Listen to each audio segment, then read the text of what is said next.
एक समय की बात है। एक छोटा सा गांव था, धर्मपुर। गांव भले ही छोटा था, लेकिन उसकी सुबह बहुत खास थी, क्योंकि वहां हर सुबह की शुरुआत होती थी राजू मुर्गा की बांग से। गांव में हर कोई कहता था, राजू की बांग सुनकर ही तो सूरज निकलता है। और ये बात खुद राजू को भी बहुत भाने लगी थी। अब वो मुर्गा नहीं, राजा राजू कहलाने लगा था। हर सुबह वो सबसे ऊंचे पत्थर पर चढ़ता और पूरी ताकत से बांग देता।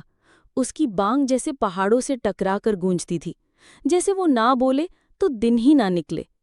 लेकिन जहां ये बांग लोगों के लिए अलार्म थी, वहीं कुछ जानवरों के लिए ये बर्बादी की शुरुआत बन चुकी थी। एक दिन उसका सबसे अच्छा दोस्त चीकू मुर्गा धीरे से बोला, राजू भाई, ये बांग अब घमंड बनती जा रही है, थोड़ा शांत हो जा। सूरज तेरी बांग से नहीं, अपने वक्त से निकलता है।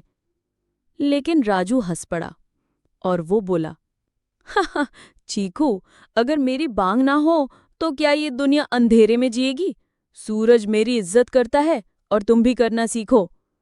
चीकू चुप रह गया, लेकिन उसके दिल में डर घर कर चुका था। उसे लगने लगा था कोई अनहोनी जरूर होगी, और ये अनहोनी शुरू हो चुकी थी। उस जंगल में कोई और भी जाग चुका था, जो राजू की आवाज को अब और सहन नहीं करना चाहता था। और यही थी एक नई सुबह की चुपचाप दस्तक। खेतों में सुबह की हवा अब चुपचाप बह रही थी, पर अब हर सुबह एक डर लेकर आती थी। डर उस बांग का, जो अब घोषणा नहीं, घमंड बन गई थी। पूरा गांव अब उस आवाज से कांपता था। आज भी सबसे पहले मैंने ही बांग दी है। राजू मुर्गा अब सुबह होते ही चिल्लाने लगता, बांग देने से पहले भी और बाद में भी। उसकी हर सुबह अब शोर बन चुकी थी। चीकू, क्या तुम सुनते हो वो परछाई? मैं उसे भी चीर दूंगा अपनी बांग से। चीकू नीचे से डरा हुआ उसे देखता था। वो अब बोलने से भी डरता था। गांव के दूसरे जानवर भी अब राजू से दूरी बनाने लगे थे। पर एक दिन वो डर असली बनकर सामने आया। चीकू, तो इतना डरता क्यों है? मैं राजू मुर्गा हूं, मुझे कोई नहीं हरा सकता। लेकिन उसी वक्त खेत के किनारे एक बूढ़ा कौवा उतरा। उसके पंख झड़ चुके थे, लेकिन उसकी आंखों में समय का अनुभव था। राजू, तू समझ नहीं रहा, बाज के परछाई लौट आई है। जिस दिन तेरी बांग सबसे ऊंची होगी, वही तेरा आखिरी दिन होगा। राजू हंस पड़ा। बाज? वो तो डरपोक होता है, मैं तो बांग देकर उसका भी स्वागत करूंगा। वो नहीं जानता था कि हर बांग के साथ वो उस बाज की नजर में और ऊपर चढ़ता जा रहा था, जैसे कोई शिकार अपने घमंड से खुद को ऊंचाई पर रख देता है, ताकि शिकारी के लिए आसान हो जाए। और फिर आई एक ऐसी सुबह। अगली सुबह गांव का सूरज फिर से उगा, लेकिन इस बार कुछ अलग था। राजू मुर्गा अब अकेले नहीं बांग देता था। वो चीकू को ताना मारते हुए जोर जोर से चिल्लाता, सुबह तो मेरी वजह से होती है, मेरी बांग से सूरज डर कर निकलता है। अब गांव के बच्चे भी उसका मजाक उड़ाने लगे थे, पर राजू को फर्क नहीं पड़ता था। खेतों के किनारे खड़े जानवर, गायें, बकरियां और कुछ कबूतर अब उसकी बांग सुनकर घबरा जाते। वहीं चीकू चुपचाप सब देखता, और एक दिन उसने धीरे से कहा, राजू भाई, आपकी बांग अब डर बन गई है, जो घड़ी की तरह सब चीजों को कंट्रोल करना चाहती है। लेकिन राजू ने जोर से हंसते हुए कहा, मुझे कोई नहीं रोक सकता, मैं राजा हूं इस आंगन का, सूरज भी मेरी इजाजत से निकलता है। उसी दोपहर गांव के ऊपर अचानक बादल घेर आए। सबको कुछ अजीब महसूस हुआ। आसमान में एक परछाई मंडराने लगी। वो राखन बाज, जिसका नाम गांव के बड़े बूढ़े भी दबी जुबान में लेते थे। उसने ऊपर से देखा, एक लाल पीला मुर्गा आंगन में अकड़ा खड़ा है और लगातार बांग दिए जा रहा है। हवा में गरज हुई, और फिर, राजू भाई, ऊपर देखिए, कोई साया है। लेकिन राजू ने हंसते हुए जवाब दिया, मैं किसी साए से नहीं डरता, जो भी है देख लेगा राजा कौन है। लेकिन उसी समय बाज ने गोता लगाया।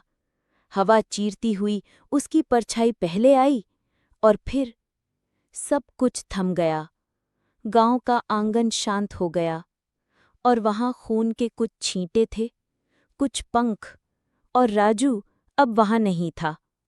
राजू भाई, आपने कहा था कोई आपको नहीं रोक सकता, लेकिन चीकू चुपचाप खड़ा रहा और उस राखनबाज की परछाई अब एक नया चक्कर काट रही थी, अगले शिकार की तलाश में। और दूर कहीं गांव में फिर कभी सुबह की बांग उतनी तेज। अगली सुबह धर्मपुर में कोई बांग नहीं गूंजी। खेतों में सन्नाटा था, पक्षियों की चहचहाहट तक गायब थी। सूरज तो उगा, लेकिन राजू नहीं। जहां वो रोज खड़ा होता था वहां अब सिर्फ कुछ पंख बिखरे पड़े थे। चीकू आंगन के उसी पत्थर के पास आया जहां कल तक राजू चढ़कर बांग दिया करता था। आज वहां बस हवा थी और एक गूंज राजू की आखिरी बांग की। गांव के जानवर भी धीरे धीरे इकट्ठा होने लगे। किसी की आंखें नम थीं, किसी की निगाहें झुकी हुईं। वो सब राजू के घमंड पर नहीं, उसकी गलती पर दुखी थे। क्योंकि घमंड तो चला गया, लेकिन जो पीछे छूटा वो था डर और खालीपन। राजू भाई, आपने कहा था सूरज आपकी बांग से निकलता है, लेकिन आज सूरज चुपचाप निकल गया, बिना आवाज के। चीकू आंगन के उसी पत्थर के पास आया जहां कल तक राजू चढ़कर बांग दिया करता था। आज वहां बस हवा थी और एक गूंज राजू की आखिरी बांग की। गांव के जानवर भी धीरे धीरे इकट्ठा होने लगे। किसी की आंखें नम थीं, किसी की निगाहें झुकी हुईं। वो सब राजू के घमंड पर नहीं, उसकी गलती पर दुखी थे। क्योंकि घमंड तो चला गया, लेकिन जो पीछे छूटा वो था डर और खालीपन। राजू भाई ने खुद को सूरज समझ लिया था, और सूरज कभी नहीं समझता कि उसकी रोशनी दूसरों को जलाती भी है। चीकू ने उस पत्थर पर चढ़कर देखा। सूरज हल्के हल्के ऊपर आ चुका था और फिर पहली बार चीकू ने बांग दी। वो बांग तेज नहीं थी, वो डराने वाली नहीं थी, वो एक विनम्र शुरुआत थी, एक नई सुबह।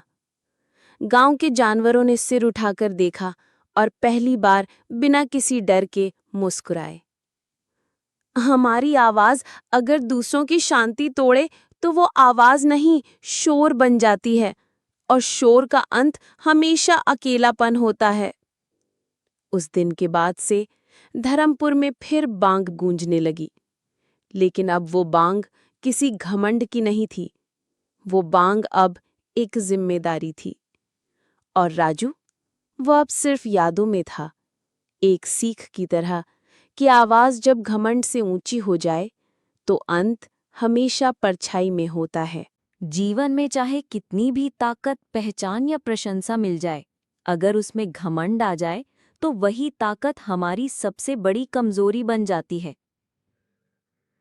राजू मुर्गे की बांग उसकी पहचान थी, पर जब वही पहचान घमंड बन गई तो उसने सोचने की समझ खो दी और मौत को खुद बुला लिया।